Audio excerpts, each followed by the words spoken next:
جموں کشمیر کے ادھمپور میں بس حادثہ، 21 افراد جاں بحق، 50 زخمی۔ وزیر اعظم ہند نریندر مودی اور وزیر اعلیٰ عمر عبداللہ کی جانب سے متاثرین کے لیے مالی امداد کا اعلان۔ حکومت منشیات فروشوں کے خلاف بے رحم کارروائی میں مصروف، وزیر داخلہ۔ ملک بھر میں کریک ڈاؤن تیز، 11 پیڈلرز گرفتار، 1000 کلو منشیات تلف۔ سری نگر لداخ شاہراہ ٹریفک کے لیے بحال، مسافروں کو راحت، خراب موسم کے بعد آمد و رفت دوبارہ شروع۔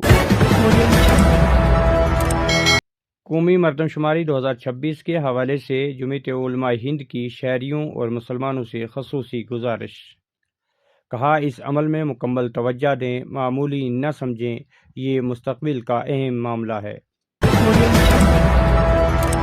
تحصیل منڈی کے اڑائی ملکہ پنچایت کے پی ایم شری ہائی اسکول میں تعلیمی سال پر اہم مشاورتی اجلاس۔ اساتذہ کی کمی، طلباء کی حاضری اور سہولیات کی بہتری پر غور۔ مہمان خصوصی پیر پنچال عوامی ترقیاتی فورم، فرید ملک کا مسائل حل کرانے کا یقین۔ منڈی میں کل گئے آگ کی ایک واردات میں سبزی کی دکان خاکستر، لاکھوں مالیت کا نقصان، انتظامیہ سے مدد کی اپیل۔ پونچھ میں 2 بڑی عبقری شخصیات کی ملاقات۔ معروف سیاسی سماجی شخصیت مولانا شفیع کلائیوی کی سانحِ حیات کے اجراء کے موقع پر حضرت مولانا غلام قادر صاحب مدظلہ العالی اور سجادہ نشین دربار لار میاں الطاف لاروی کی خوشنما ملاقات۔ جموں و کشمیر میں پالیسی اصلاحات پر اہم بات چیت کا آغاز، انتظامی ڈھانچے میں بہتری اور عوامی مسائل کے حل پر زور۔